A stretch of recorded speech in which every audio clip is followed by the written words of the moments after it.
All right, welcome, Thomas. Once again, I'm very, very happy to see you and going to talk about a very, very interesting topic today. And it is something for many, many people who are already into project management or want to become a project manager or to grow into project management, get into the program management, portfolio management. So there are many things, uh, professionals can do to get into project management roles and grow in the project manager, senior project manager, then program manager, portfolio manager. So I think it's a very special skills to have, and a lot of people are aspiring to be project managers nowadays. And given that there are a lot of opportunities coming up everywhere for project managers, I don't think you can survive without having project management skills. Whether you are a professional project manager, whether you're doing project for your own fun, but project management skills are very, very important.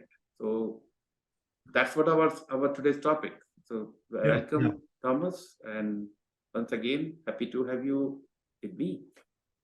Happy to be together with you in one of these discussions again. I think we have more than 40 of these webinars done in the past years. And, it's always a pleasure to discuss with you. And sometimes we are being carried away discussing a lot, but let's see. It's your task to manage the flow and to make it interesting for the audience. Exactly. So people who are watching this podcast, I'm sure you're learning from the experience of great Thomas Walenta, and from my side as well, I do chip in and provide my wherever I can add value, and hopefully you're finding it useful. And please let us know. And I'm trying to bring variety of topics, especially hot in the today's market, and especially this can help you to grow. So if you feel something else we can discuss around the end topic, please let us know about it. Yeah. So I regard yourself as my peer.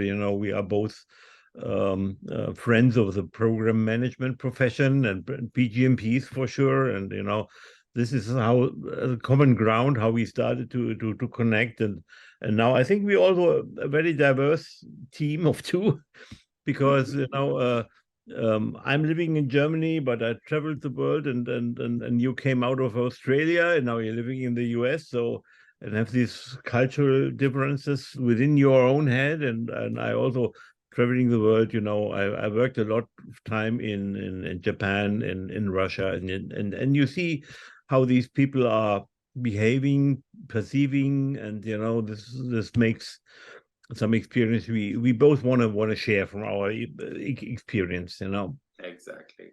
Exactly. And yeah, so whatever we have learned over many years of our own project management program experience, we like to share with you. And hopefully you get some gold nuggets out of this and apply them in your professional life and make yourself better program project portfolio managers. Yeah. So Thomas, my first question or starting discussion is how to take advantage of professional associations at different career stages when aspiring to make a mark in project management field.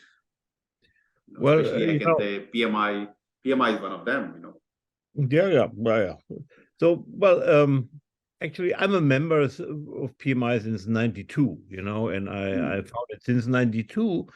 I found it very beneficial for myself to be a member of PMI. I paid my dues for sure, but I also entered the volunteer phase of PMI. And what I think, what my journey in PMI was visiting events. If you become a member, then they have a face-to-face meeting somewhere. You go there and you look around, you meet the people, you shake hands.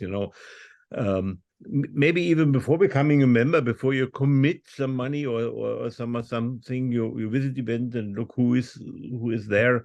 And I immediately liked the professional association of PMI, because we were sharing the specifics of how we do business in different companies. And it's sometimes it was the question, is that confidential? Can we share it? But it was very valuable if you saw another project manager from, let's say, HP or EDS or German Telecom or name it, they are doing projects, and what you saw in these times in the 90s, they are having the same problems and the same ideas. They might have different words for stuff, but same ideas.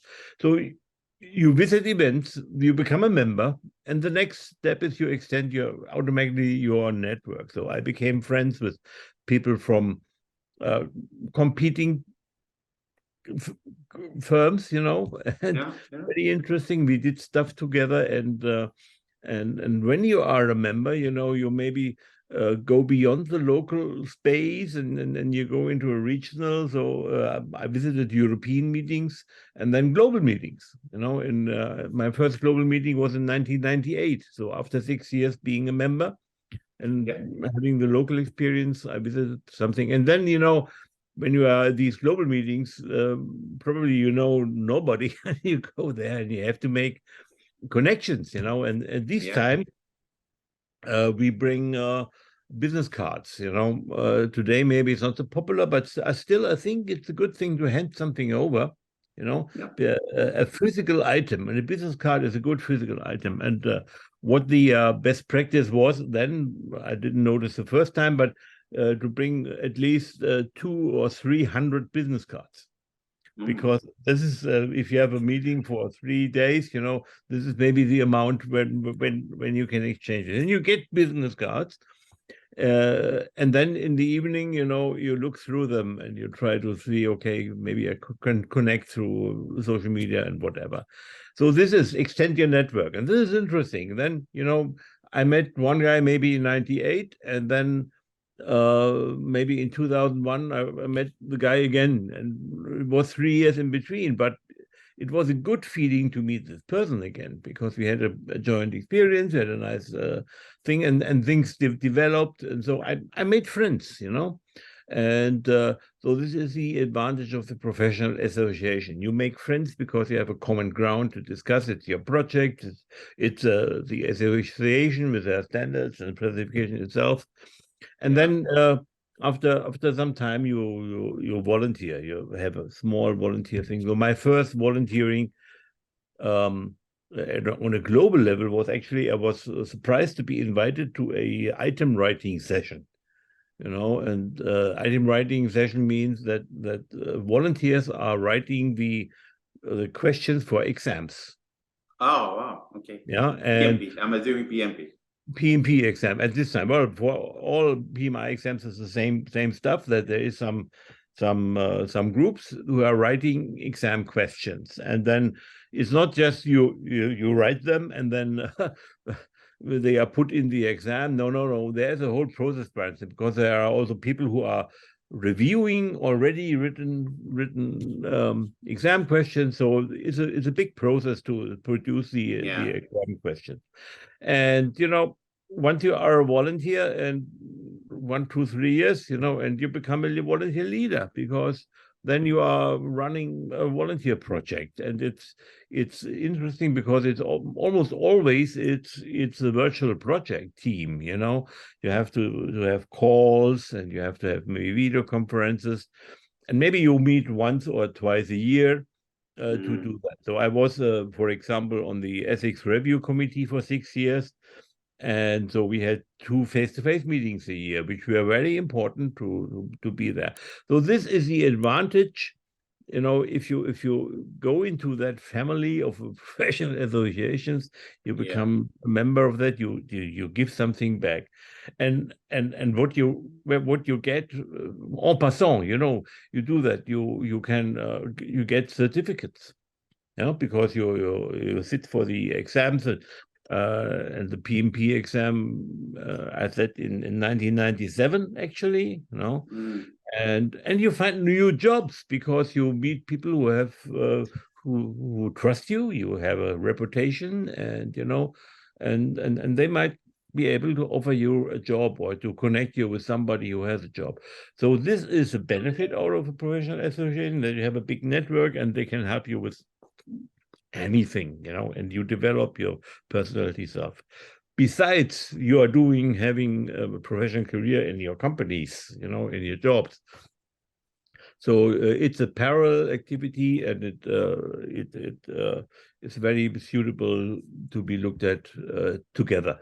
And the main question of today is how to make yourself marketable, and that's one of the key elements, to use this features of the professional association to produce something, to make connections. And being marketable is to be known to your market, and your market are the people you meet. And now I see it when I'm being older and a little bit more experienced. People come to me and ask me for mentorship, ask me for helping with exams, ask me for something. I certainly have built a reputation over the years, and it doesn't come, from one week to the other. You have to build it, and you have to be, an individual which has a outer image, to others, and this outer image has to be maintained and nourished. Mm. And I'm certainly not the best guy doing that. I saw some people who are much more into marketing themselves. They have nice photographs from them and websites and doing all the. I just have a LinkedIn profile, and if you want to connect with me, and then we will see. Yeah. So good journey you talked about, being how how you get benefited out of this, being part of PMI Global, PMI Germany, PMI Frankfurt, and you become president of Frankfurt chapter. So all you get, as in normal jobs, I know, of course, unless you go to the C level or director position, you don't get to see all the responsibilities. But PMI gives you opportunity to be leader in the small group, or maybe the leader of event organizer, maybe become president of the chapter. And the most important thing, when I tell you, I got connected with PMI in 2004. I was promoted to be a project manager in 2000, and I was looking for PMP, and was kind of mandatory that all the project man has to take membership of PMI local chapter as well. So PMI Sydney chapter I was, and the advantage I got from that association was I was going every session, and first of all, networking was great advantage, because you meet some industry expert and the senior veterans. They have done the project management. You learn from them. Of course, learning is one thing. Second is card exchange happen, and sometimes they give you a call, or you go give them a call, and then you find friends as well. But the most important thing I find is the topics to discuss. The topic about, in those days they talked about risk management, OPM3, this and that. I have no idea at the time, but I learned that, and I explored more by doing some searches and reading books, and making me better and better project manager. So guys, this is one of the way you can market yourself as a, one is, people don't know. If you're doing good job in your organization, they know, organization knows, but outside organization, nobody knows. So more you're going to be active with the associations like PMI or any other association or LinkedIn, you will, people see you that you are doing great job. Exactly. Well, I have to mention, I'm in parallel to PMI, I'm also a member of the IPMA organization in Germany, the Gesellschaft für Projektmanagement, so GPM, and I'm a member with them for since 1995, so 3 years gap. And I choose to do more volunteering for PMI because I was working for IBM, and IBM selected PMI as a standard giving organization. So it was a given that I could do more within PMI. But I also did some presentations, some volunteer work for the local GPM guys. And we have a joint friend in GPM, who was a leader of IPMA once, and you're also having some webinars with him. So it's you know each other, you trust each other, even if you are in different professional associations, which might have the reputation of competing, but it's not really, if you are in a profession, you have different organizations, you shouldn't make out a sect of it. It's not a religious thing and belief. It's just that you have a big Yeah. opportunity to extend your network and your reputation. Okay, so guys, the simple message is, if you find an opportunity to be part of the global or local associations, PMI, project management associations, be part of that. Learn, go regularly visit them, and make more friends, talk to them, learn from each other. That's a starting point. If you're new into project management, I will definitely recommend you to get into this way. Yes, there's the fees associated, very minimum fees, but you should be taking that advantage of meeting with leaders around the world, around in the industry. And another aspect I want to introduce is, if you're looking, what is your horizon of marketing yourself and building a reputation? And the horizon could be short term, you're looking for a new job, or doing this and that and trying to make some money this year. That's not what's helping you in project management, because in project management you find a new job or a new engagement if you have a reputation over years to do good jobs, and be somebody who can lead teams, who can recover projects from troubles and all this stuff. So you have to be long-term oriented and relationship oriented. So if I want to take the contrast, so short-term and transactional, no, not a good thing to look at your marketability, but long-term and reputation and sustainability. That's the modern word Exactly. for it. Try to be sustainable and try to create an image of yourself that is stable over the years somehow. Hopefully you develop. It's not frozen, but you are somebody who is recognizable after years. Yeah, good. So Thomas, that brings me another question. Thinking about this, like a lot of people just came out from uni and they're interns, so they are starting as a program manager, programmers or IT, some technical jobs, and the thing, what to do next? What is, should I stay in the technical line, or should I choose my career as a project manager? So the question is, why choose a career in project management? Yeah. What should be their motivation? Well, there are two sides to this. I think project management is concerned with making the future happen, and you have an idea about the future, and so we are the specialist and making it better happen than if you don't have a project, So and it's using the human capability. Everybody has it, to anticipate, to think about the future, and there is a future. And so in order to do that correctly, in my case, it was 14 years that I did another job before I went into project management, So I did some projects during these other jobs. So I was a software developer and I was a systems engineer, but these are more technically and industry specific jobs.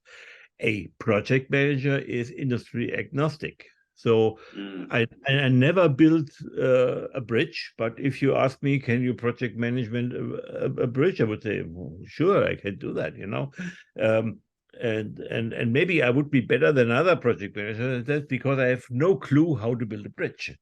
So I have to educate myself and bring in the best people who can build bridges, and then I would manage that. So that's a task, even if you don't know anything about it. So the first man who flew to the moon, there was a project manager making that happen. Hasn't been done before, though they had to figure it out, and they did. So that's our human capability, as I said, to think about the future, to anticipate and to plan. And then, if the plan doesn't really function, you have to adapt, and you learn this from the beginning. And maybe people don't want to adapt once they have a plan, but you have to have your open ears and you have to sense is it still working, and then you do that. And the other thing is, in that context, where you also need some experience in real life work, is that project management is primarily people focused. You are dealing with your customers who want something and don't know how to do it, and you said, okay, I will do it for you, even if you not yet know how to do it. And then your team, and all the stakeholders around you, and your task is to give them security about the future, because you give them a plan. This will be the steps, and they believe you or not. If they don't believe you, you have a problem with your reputation and your trust. And you reduce their complexity, how to get to the moon. Well, we will figure out, the structure, WPS and whatever. So that's what a project manager is basically doing. So so the old question is almost asked, do I have to be versatile in technology of my industry? And I say, absolutely not. But there are many out there who say, well, it helps. And so, but I've seen a lot of people coming out of, let's say, software development, great programmers, designers, testers, whatever, and they become a project manager. And you know what happens? They are the best specialists in what they have done, and they cannot really afford the time to learn about project management. So the company employing them loses a very good developer and earns a very bad project manager. That is what often happens, and it's one of the causes why we have so many projects which are not in a good shape. So I think, Thomas, you're kind of talking about my journey as well, because I happen to be a very good programmer. Then I was picked as a technical team leader. Then there was an opportunity came for a project manager. I just put my hand up and I got picked up. Look, I was very good. I was awarded the system engineer of the year. So I was very technical. I know everything. But when I become project manager, I have no clue at all what I'm going to do. Why, I'll be thought of coordinating things and just having, reporting to my manager. And some basic idea I had. And whenever there was a problem coming and nobody can solve it, okay, you go outside, I will solve it. So that's the tendency happen with a person coming from technical background, because project management is all about delegating. It's not about doing. If you're doing, then you are not a project manager. Yes, I learned in a hard way that as a project manager, I should not be looking into the code. I should be encouraging or making my team, empowering my team to solve the problem. I can guide them, direct them, but not solving myself. Time to time we have to do it, but your job is to delegate as much as you can, get the thing, coordinating things and reporting to the managers, because they don't know anything about your project. You are the one who's going to communicate to them. So that's why this particular role as a project manager is a very, very powerful role. Yes, it is, sometimes you get bombarded by a lot of requirements and you're managing such a big team. Stress is part of the role, but that gives you a challenge as well. You're making something which was not made before. You mentioned about the landing on the moon. No one has done it before 1969, but the project started, and I watched the documentary. The project started in the early 60s, and they had a lot of failure, and the project management, they're learning from that and managing, striving, going through navigating through, and ultimately got the man on the moon. So it was not possible. You made it possible. You visualize it. We have a vision, and take your team and believe. And the team has to believe in you, because you're the leader as well. The team and you make it happen. Okay? So it's a very humbling job. Of course, in time to time you find that too much work as well, challenge as well. But you get you get paid more than average workers, same level. But as a project manager, I've seen that you get more pay, maybe 30-40% extra than your peers in other industries. So why not? This is a very good career to get into. Correct. But again, I want to warn, if you come out of university, you are not yet prepared to be a project manager. because you really have to have some smell how business is working, and how areas. So you were a software developer. I was a software developer, a systems engineer. So I would encourage to have at least some years in practical experience in a real job before you take on a leadership and a management role like a project management role. It helps yourself, Yeah, because I think otherwise, yeah, I yeah, do see advantage in that. But nowadays, a lot of universities are also encouraging people to run projects in the, as a part of their learning process. They get them some ideas. And I get a lot of people asking me to do CAPM. CAPM is for the entry level project management from PMI.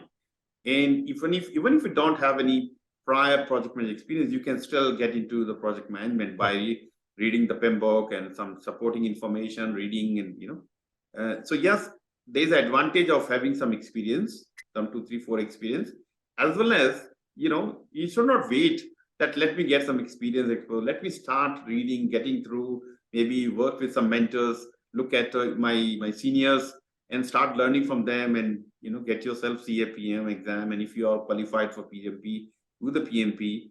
All these industry certificates are very, very useful. Believe it or not, you will find them very useful, not just for yeah. the not just for the role, next role, but people see you that yeah, this person have some experience and knowledge, and the person passed the exam, and they respect you for being a PMP, being a CAPM, being a PGMP, PfMP. You do get respect of that. Yeah. Yeah, well, it's true that you should and can learn a lot of project management without being in the responsibility of a big project, And Mm, PMI themselves, they offer project management at schools. There's the yeah, PMI app has a full program where you can have the 10-year-olds, 12-year-old learn about project management, have something, and CAPM is if you go into the first job, learning about that is certainly a benefit if you have it. On the other hand, if you're hiring a project manager, you will always look at the reputation and experience, and yeah. yeah, I mean, yeah. Other thing is, their growth or demand is growing as well in the project manager space. I mean, as per PMI survey, they are saying by 2027, there will be global demand of 87.7 million project managers, and it's a huge number. 87.7. We currently, I think, there are 29 million people professional in the project management, but this is, we are talking 3 times of the current number in next 5 years, 6 years. So having the right mindset, right experience and certificate will put you in right job. You will be in demand. I'm sure you will be in demand. Technology, yes, technology is changing, but at the same time, you also get better project manager, program manager, portfolio manager. yeah, yeah. All right. Good discussion. Thanks, Thomas. It's good. I hope people who starting the project management may find some benefit out of this. My next question is how to harness innovation for business and personal growth. Well, yeah, in everything you do, innovation is important, and we innovate because we are to find something new, but also to make it working. It's not just the creativity to have a new idea, but also to implement it and to pilot it and maybe fail. So innovation often fails. So you make maybe 10 ideas and you try to implement it, and you find out, okay, one of them is really working, and that's the thing. How to harness it. It's there are a lot of tools for innovation. So I personally like design thinking, as a mental model, and there are some techniques behind it to find new solutions for existing problems, and the innovation. And I also see that and that's a good thing with project managers, because you are not only dealing with project management as an area, but also you are dealing with the subject matter expertise you need to build a bridge, to build a software or whatever, and the company's culture. And innovation happens very often when those distinct areas of expertise come together. And when you then can combine, knowledge from two areas that are not really normally combined. So I'll give you an example. So we have a presentation by Deepa Binde. She is a medical doctor and worked as a medical doctor for some time in India. And but she also is a PMP since 10 or 15 years and is a volunteer at PMI in ethics. So and then something happened last year to her, she broke a leg. So she now is presenting her case of breaking a leg and how the recovery went, and how she combined her skills from project management and from the medical area to have a better recovery. This is innovation, and she's telling how she did it. So combining two areas and then finding something new out of them. So this is always a good idea for project managers. If you have one project. So for one project, I worked for insurance companies, then I worked for investment banking, then I worked for government. And you know what? It was so creative, to combine these different industries with their cultures and see, okay, if we in government maybe using something that insurance companies are good at, and then you can be innovative. If you have not been in these areas, in these functional areas, then you are maybe a little bit closed out of this possibility to combine different knowledge areas into a new concept. Exactly. So as a project manager, you kind of constantly looking for a better way of doing things. Whether it's business opportunity you have and you're making it possible to look around for the options, whether the traditional way will help us, maybe there's a better way by using a new tool, new device available, which can help to do the job better. So yes, innovation, and you trying, try it. You fail, of course. We all fail, and we learn from that. So that's how I see that way. And from the personal point of view, I think one of the things you have to look around. Okay, what else can I do to become a better project manager? Whether working with a senior manager, a senior project manager who has done this job previously, so you learn from them on the job, or reading books. There are a lot of good books available, and LinkedIn is very good source. Actually, a lot of people have, of course, LinkedIn has their learning program, plus the YouTube, the videos are available, articles are available, such as what you guys are seeing at the moment. So, and learn from them.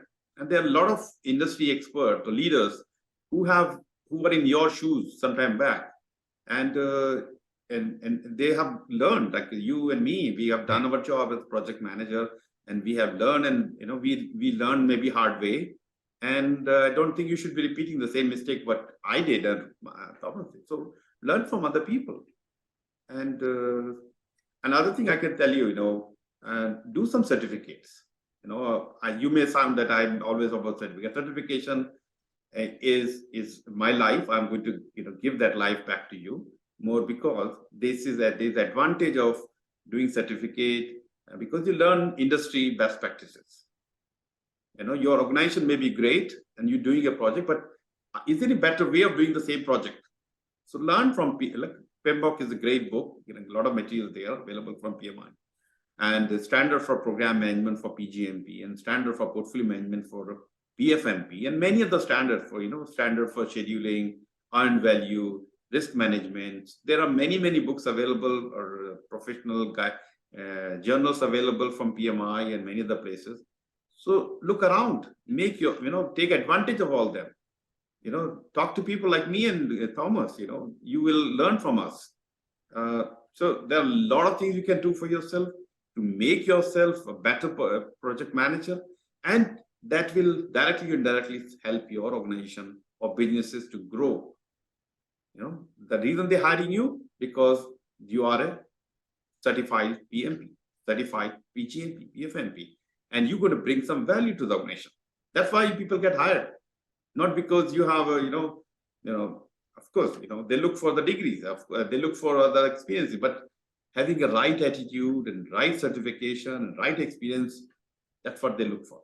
Thomas, let's talk about what advice do you have for entry-level project managers? Yeah, as we discussed, if you get your first job and you're asked to be a project manager, often it is the case that you are an accidental project manager. So, and I would really urge you to look at your mindset, and because you are dealing with people, try to love people. And I say love people, not like them or care about them, but really love. And if you look at the big leaders, is it Gandhi or Steve Jobs or whoever, they all have a quote saying, love what you do, love the people, and then you are enthusiastic and you want to help them. So that's the first mindset thing, it's not about processes, technology, and steps. Yes, you will also learn about this, but the first thing is, try to care about people, try to love people. Second thing is very practical. Get a mentor.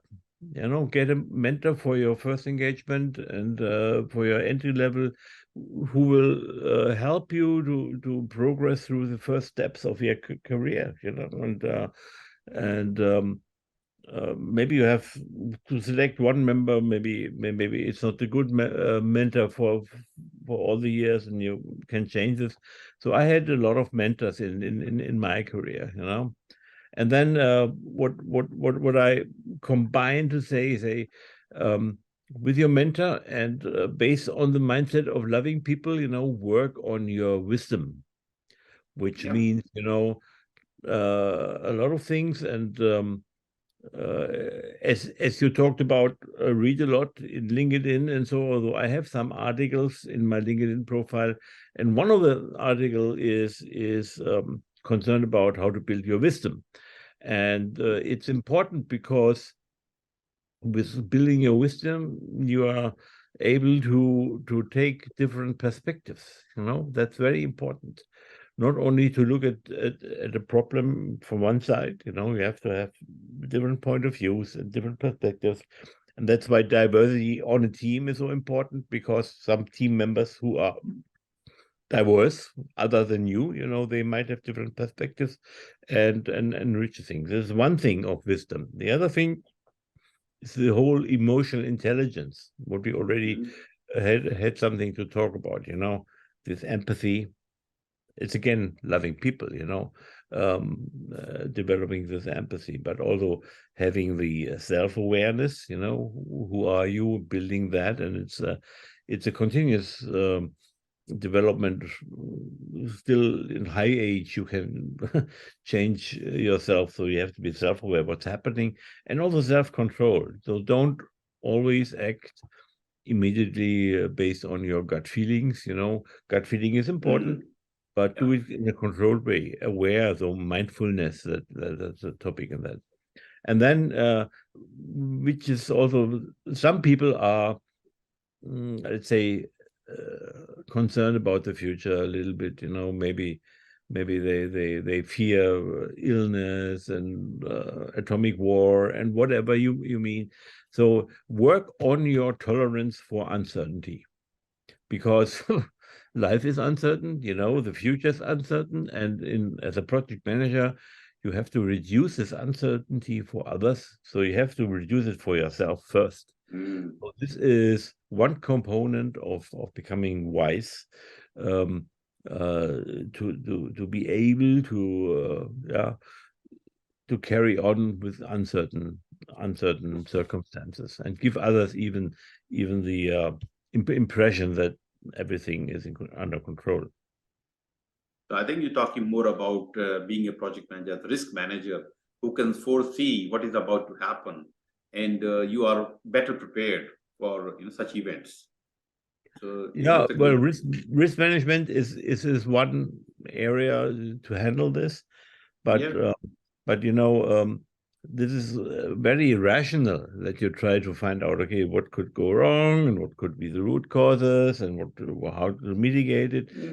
There is also, in uncertainty, there's always an emotional element, Emotional If intelligence is there. if Yeah, people have fear, emotional intelligence, empathy, will you make feel it what it is, and then you don't have to talk to somebody if he is afraid of spiders, let's say, please go into the cellar and get me something, and why they are reluctant if you think about it, but often people don't think about it, and just send yeah, into the cellar, into the spider hole.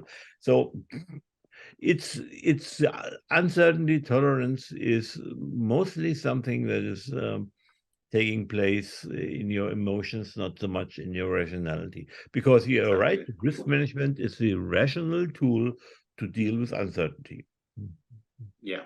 So thank Probabilities, you. impacts, all this kind of stuff. Yeah, Thomas, it's a great advice, and the people who are thinking or to become project manager or enter into as a project manager, yes, what Thomas mentioned, very absolutely right, and you need to look at gaps. What Thomas mentioned, like the many things are required from you. You have to be excellent communicator. Communication doesn't mean that you have good writing skills and verbal skills. These are important, but understanding your stakeholders and find out what they really need from you.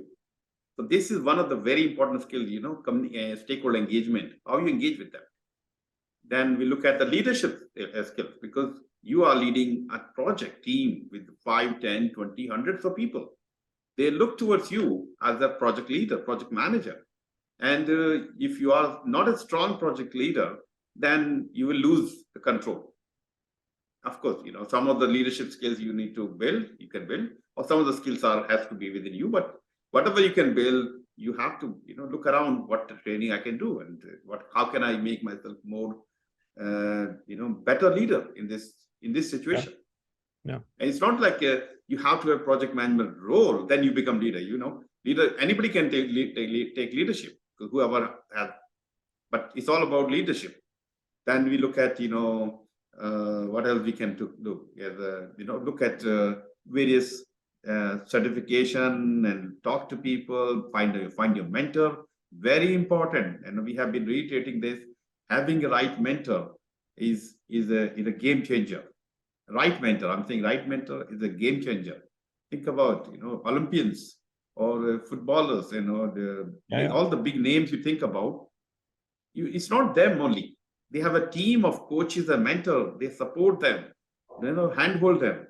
They probably have never done the race themselves, but they know how to make you win the race. Yeah. So find mentors, people like me and Thomas, and there are many other people who can handhold you, give you push, give you direction, and you whatever you're thinking, I will do it one day, someday, can be done sooner rather than later. So again, having right mentor, books, attitude, many things we can do. So I know it's a very simple topic we could have covered in one line, but I wanted to make sure we spend on this enough time so that you get to know what else you can do to make yourself a better project manager in next 3 months, 3 years, 30 years time, whatever time you have. Yeah. All right. So Thomas, my next question is, what it takes to be a great creative project manager? Project manager. I think we already talked a bit about that innovation importance. Yeah. It's a similar question, to combine subject matters to create a new system and new connections, and so develop the technologies that makes you creative and innovative, and then you are creative, and one perspective is, often if you go into classes, creativity classes, they tell you creativity is encouraged in a team if you have a psychologically safe environment. Everybody is happy and can open up the mind to new things and do that. Well, the reality is, in my experience, that there is also creativity under pressure, under competence. If your life is threatened and you are drowning, you are very creative to find something to stay afloat. And in projects, it's the same thing. Something happens to your project, you have to find a way to get out of that. That's very creative. And maybe you use other people for that, but probably you will not sleep well for some time until you found a solution and a way out of that. So there is also this aspect of, are you creative for yourself, or can you use your team to be creative? And it's certainly good to discuss with people, but sometimes, have you find your own way out of the solution. Different perspectives, as I talked before, with the wisdom part, help a lot. So you can be more creative and become a more creative once you are able to look at different point of views at the problems. Otherwise, if you just have a tool as a hammer, everything looks like a nail. But once you have a toolbox, with everything, then you can adapt to the best way to do things. Yeah, you rightly mentioned being a creative project manager. One thing you mentioned about it, knowing about the tools, because if you're a plumber, you may have hundreds of tools in your bag. Which tool I have to use for this purpose? So if you don't know about your tools, you cannot do your job. So similarly, in the project management, there are lots of tools and techniques you will learn, and you need to learn about them, because without knowing about various tools, technique, you will, they may be available, but you don't know how to use them, then it's as good as nothing. So knowing about the tools and techniques and the platform or services you have will of course give you advantage of doing things in different ways. But there can be more than one ways to do the same thing. So find out what else can I do to get my job better. And I'll tell you one example. I cannot compare it project to project, but I was doing similar project with one in the bank back in Australia. It's AML, anti-money laundering and money, this kind of thing. So there are two parts of the bank. One is main bank, other one was acquired bank. So I was responsible for the acquired bank, and the other project manager who was responsible for the main bank. Very similar structure, a lot of complexity with that. But he has his own style, aggressive style, getting things, okay, do this. But my way of different thing. I'm building my relationship with all these different people sitting in Adelaide and Melbourne and India and other places. So and then and then delegating the job and asking them politely. It's not always demand. There are polite way of doing things also. So, soft skills are very important. As a project manager, you think about what soft skill I have to know or use in this situation. Again, knowing about your tools and techniques. Soft skills is also a tool set, and sometimes you do this, sometimes you do that. And there is no one way to do a thing right, like to run a meeting. Maybe you have different people in a meeting, maybe you have different situations. You have to adapt your style of running a meeting to the situation and the people in the room. All right. So this brings me to the next question. Based on your experience and my experience, kindly share us the most critical soft skill for the project manager in current scenario. There are many skills. Yeah, well, it's I think three things are very important. So the first thing I mentioned already is a big skill of wisdom. Become a wiser person. So we talked about emotional intelligence and empathy and have a different perspectives. So these are skills, you exercise in yourself, but although this has an impact on others, and they see you, and they regard you as being authentic, as being somebody who can be trusted, and that's all the wisdom skills. But then also, especially as a project manager, and it's people business, you have also to be clear that you can exert any skills that influence others, because you can be a personality and a born leader, and you don't know what you're doing, but the people follow you. That's nice, but maybe that's not the case for most people. So most people have to develop conscious skills how to influence others. Yeah. So this is maybe it can take forms of marketing, forms of propaganda. There are a lot of tools out there, and it's a science in itself how to influence humans and people. And I'm not saying you should become a propagandist who are spreading lies and fake news and whatever, but you should be aware of these techniques, because they also can be used in your environment. And when you use them, you always have to be aware, are you doing something good or evil, because the same tool, even empathy, can be used to do bad things to others or good things to others. So what's important is a value system, ethics, that you understand what is good and what is bad for yourself.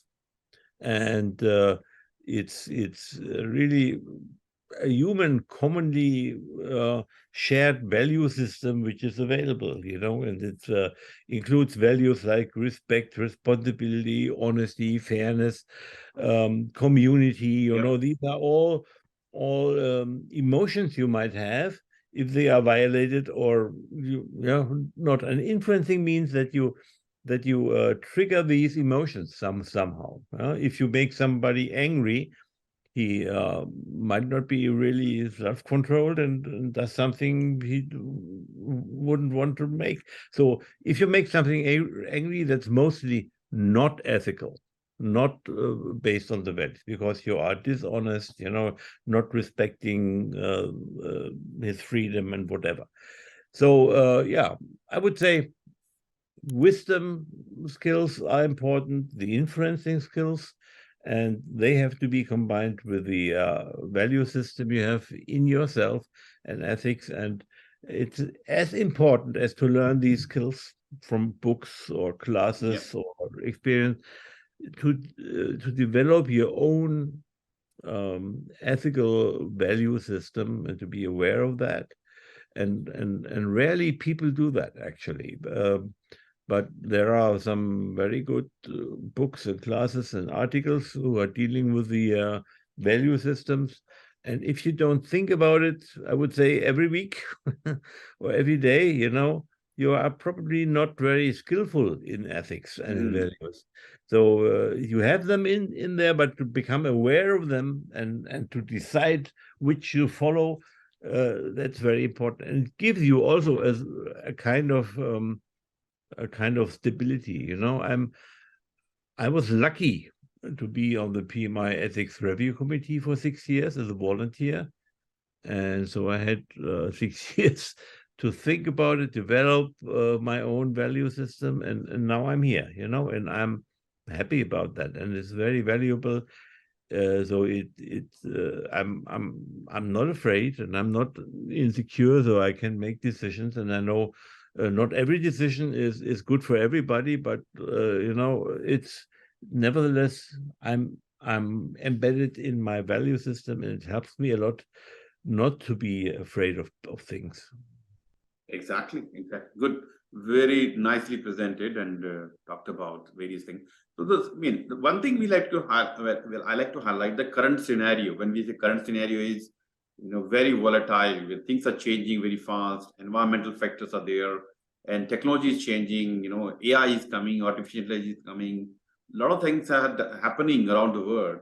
And, we are depending too much, dependency on the tools as well.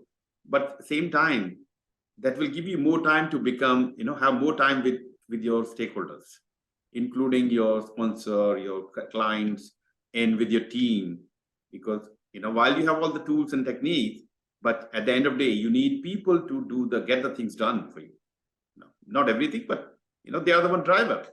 So you need to build your relationship with them. It's not always do the work.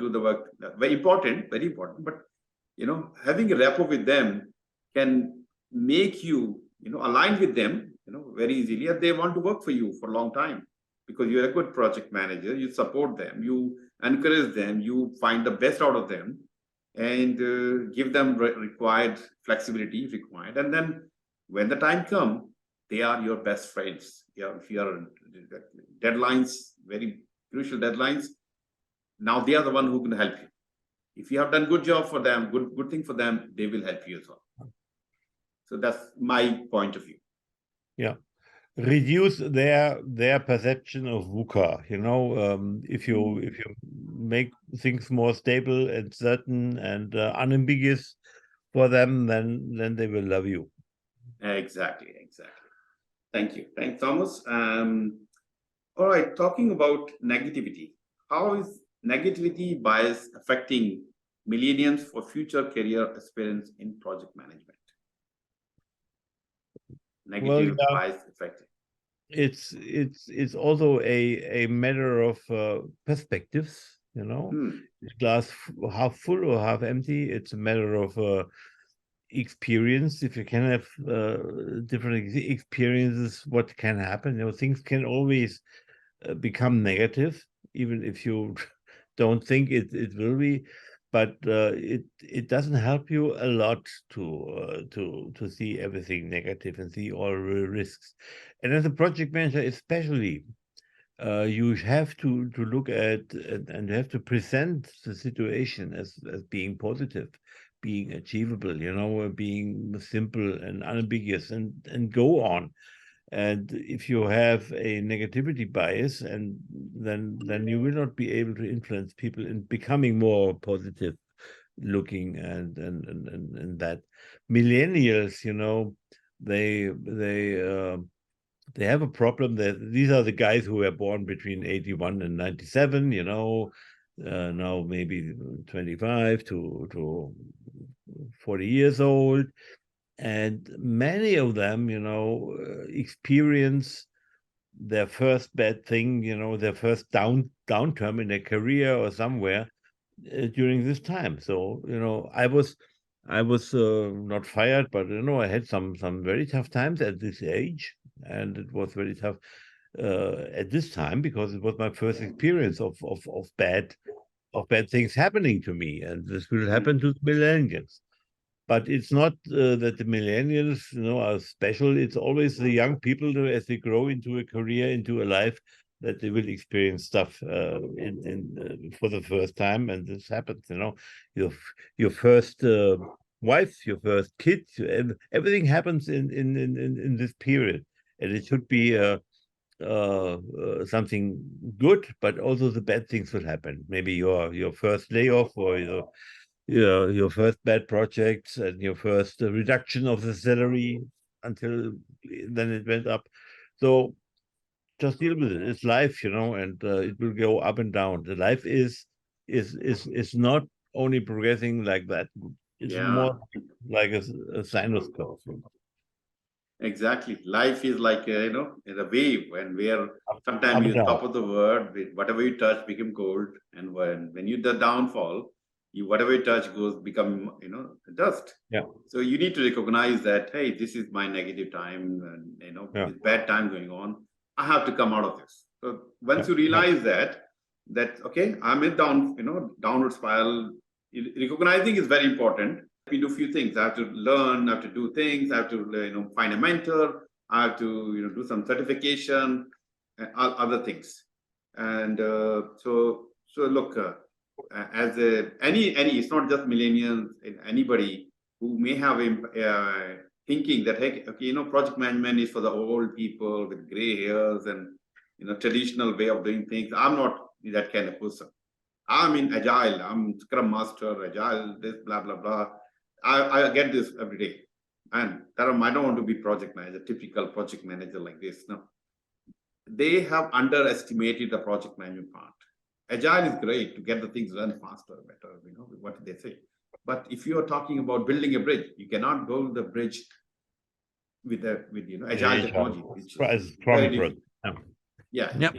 You need to have project management discipline, learning about various tools and techniques, and be positive and get the things done, make the things happen. And when you look back, you will see, oh wow, I made this happen.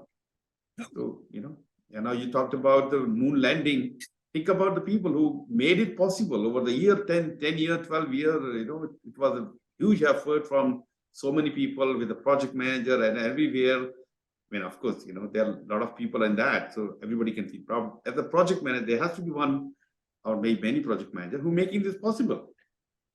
And if they are negative, the things will not happen. Of course, you need to have vision.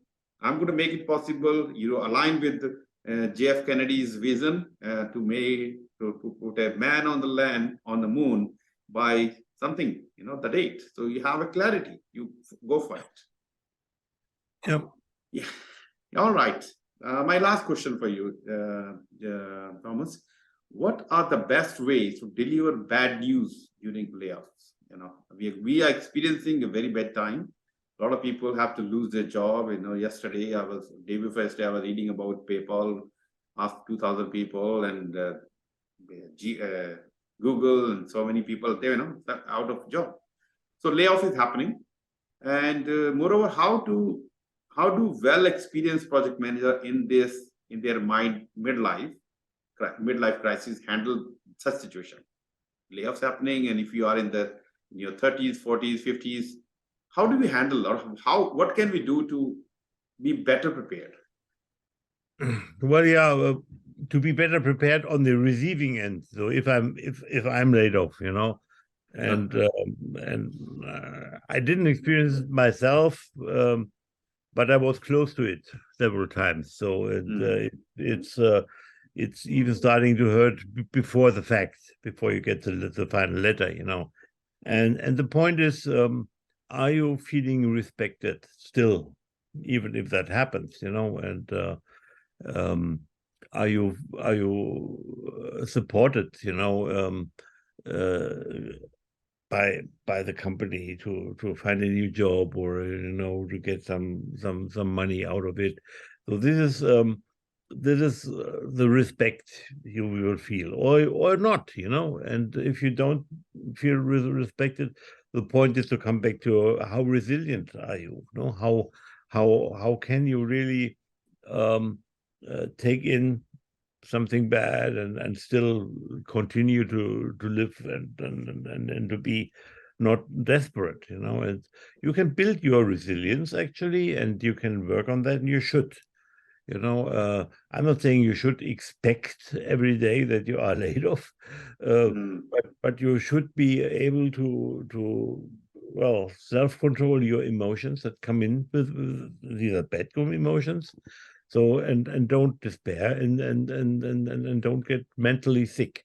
So the cure for the mentally problems with this kind of disrespect or layoffs, is again wisdom. If you build your wisdom, you will be able to be more resilient and to overcome the situations. And it includes specific skills like adapting to changes, being able to do different perspectives. So you could see, say, a layoff if it comes surprisingly. I have my work to do in this company, and now they don't allow me. That's one perspective. The other perspective is see that change as an opportunity. So I always thought that I could maybe have another job in another company, and now it's a good opportunity to do that, and to prepare me. And you are more resilient if you have training, certifications, and other things that are easily transportable between jobs, and between companies. And as a project manager, as you said before, the main task is to deal with the future and to make the future happy for everybody. If you are can do that. We have no problem doing it elsewhere, you know. So I think if you are laid off, you know, yeah, might be a shock, but be prepared. It will happen until you are, now you might be a millennial, you know, but then you are 50, 55, and it will happen to you. Yeah, and at least the feeling will be there. Be prepared for it. Be resilient. The other point, you know, I had to lay off people, and on the giving end, I would say, you know, that's all something. And what helped me a lot is my value system, you know, being respectful, being responsible, trying to help, being empathetic. You know, these kind of tools and techniques you learn as soft skills are important if you lay off, because sometimes you have to tell people bad news, you know, and you know, but in one mindset thing about laying off other people is, you know, it's, I always regarded it also my personal fault not to be able to keep them, you know. Sometimes if I not even laying off the company, but kicking out people out of a project because they come not up to performance or whatever, you know, then, you know, I have to tell them, I have to find something else to do your job, because we tried a lot. I coach you and it doesn't work, or I don't have the time to do that. It's always my fault, you know, that I didn't help these people to grow and coach them appropriately, maybe. So this also helps, you know, not to see them at the dump people, but to see them as somebody who just didn't fit to the team in this moment, and I was not able to find a good position for them. Exactly. So look, thank you, Thomas, for sharing this. Actually, this happened to me a few times, so I have experienced this, and sometimes it's not like, you know, it's always you as you know, having problem. It's a company, like, you know, you saw Google and Facebook and, you know, PayPal. They're saying 10,000 people, 3,000 people, 5,000 people. I mean, it's, of course, they've looked for the weakest link. If you are the weakest, you will be sure to go. And it's not that you have not done a good job. They hired you, and you have stayed there for 1 year, 2 year, 5 years. That's why you are there. You're doing a good job. So now, because of the big business situation is like that, they cannot survive by reducing the cost. So they have to let go some of the near and dear people as well. So first of all, don't take it negatively. Of course, it is a negative situation where you go home and you realize that you tell your wife that I have no more job, job is gone. And it's even harder for people who have, you are the only person working. It's a very, you know, impactful situation. You know, if you are the only one earning and you don't have too much savings, then it is bad. So you need to see, first of all, you know, keep yourself up to speed. First of all, you know, it's very important. Don't wait that something will happen, then I will update my resume. You know, your resume should be always ready.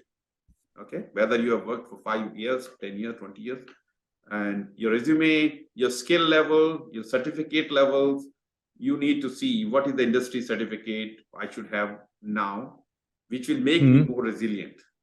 You know, there are many certificates available. Like we have been talking about PMP, PgMP, PfMP. You know, PMP is given. You know, if you are into project management, you have to have a PMP. Without that, you cannot expect to get another job nowadays, because there are so many people applying for job. And then you look for the differentiator.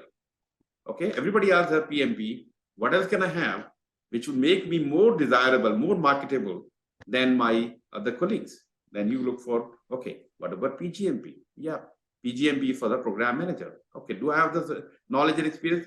Actually, many people will be surprised to know that they already have eligibility for some of the certificates, such as PgMP, PfMP. Even though you don't call as a program manager, portfolio manager, you might already have a, you know, eligibility for these certificate. So look for that. And if you are in doubt, of course, you can talk to people like me. I will guide you, direct you, and sometimes I will find you some hidden skills or hidden thing which you thought is never there. I don't have knowledge. But if you talk to the expert or, you know, mentors, they will look around and say, okay, you know what, you're actually ready for this certificate. So I'm very specific about the certification, and be ready. Don't wait. I get people say, Dharam, I will do it. I'm very busy. I will do it when I have plenty of time. When I've done with this project, and then other projects. Before you realize, you have another 5 projects waiting for you. You don't have time. And I will do it when I am late. Nobody do that. But and problem is, when you get laid off or you're out of job, you are already in stress. You cannot imagine to study at the time. Now it is the urgency for you, but still your mind is diverted. Should I do a certificate? Should I focus on finding a job, talking to people? I will suggest get it done as soon as you realize that this is what I want to achieve. This will help me now in my job. This will help me in growing myself, staying relevant, marketable in this current environment, and more acceptable within the organization. Yeah. So once you get that, you have a long life within the same organization, and a long life, a better life outside of organization. And we, several times today, we talked about having a mentor. And also, when I look at and I'm a mentor for about 15 people in parallel. And I recall, 4 of them had exactly the experience to have to change jobs. Maybe they were laid off, or they were walking away and doing something else, and then were mobbed out or whatever, But it was for them, I think, very important to have somebody to talk to. So if you are at risk to be laid off, or if you feel some insecurity, get a mentor, yeah, and a mentor not of this company you are being laid off, but a mentor in the profession Outside. that help you to manage that. And having a mentor helps you also to build your wisdom and to become more resilient for your life. And sometimes you are laid off, that's one thing, but then you might also have private problems as a family or whatever, and if you have that, it really can pull you down, and it shouldn't happen. See, you talked about mentor, very important to have a mentor. But in this, when you get in this situation, let's say you're looking for a job and you cannot find a job for 1 month, 2 months, 3 months, we start doubting ourselves. You've done a great job and you made something impossible as possible, and suddenly, because you're not getting a job, nobody calling you, nobody responding back, you start going into downward spiral, and that is dangerous. And you start doubting. Your partner is telling you, hey, why don't you go to the grocery store? You will get some money out of that. Or maybe you have a car, why don't you drive Uber? And you start feeling, hey, oh my God, I think I really don't have skills I should be doing. And actually, I've seen people going into, I saw one lady, she was a very good change manager. After the layoff, opened a store, a shop as a fish and chips shop. I said, what are you doing here? Dharam, I tried for many, many months. I couldn't get into the job, and I thought this is what can give me some sustainable income. I was feeling sorry for her, but there are other situations as well. But you don't want to be in that situation if you are more prepared. Be ready. Things are happening. Okay, I'm ready. Let it be like this. It happened. My resume already ready. I'm already certified, and I'm going to apply. And yes, you have to take extra step by going to the PMI chapter meeting and reading books, and fine tuning your every time you apply for the job, and many things you have to do. So believe it or not, this is a tough time, but if you are resilient, you better prepared. This tough time will go away, and you look back, and sometimes you look back and say, hey, that's the best thing happened to me, and that made me to look something outside of my own horizon. From a simple shy project manager to person like this sitting here in front of you was not possible if I was not laid off. So I can talk about that in another webinar, another podcast. Yep. So take it positively. Make it. Take the advantage of this negative situation. Make yourself positive. Anyway, so thank you very much, Thomas. It's we have talked many things, and it's always pleasure to discuss with you your experiences and what happened, and real things. And I'm happy that we are bringing some of the topics which are relevant to most people, and hope people can find some learning out of this, and they feel connected with the topic we talked about, and of course, you are available as a mentor. I'm available as a mentor for, not only PgMP, PfMP, and all certificate. I love talking about that. That's my passion. But if you are in a situation, if you are looking for job, and you are in the downward spiral, talk to me. Of course, I will guide you, direct you. Who knows what else can happen after that discussion. So thank you. Thank you very much, guys, for watching. And thank you, Thomas, once again. And we will see you again. Thank you. Bye. Bye-bye.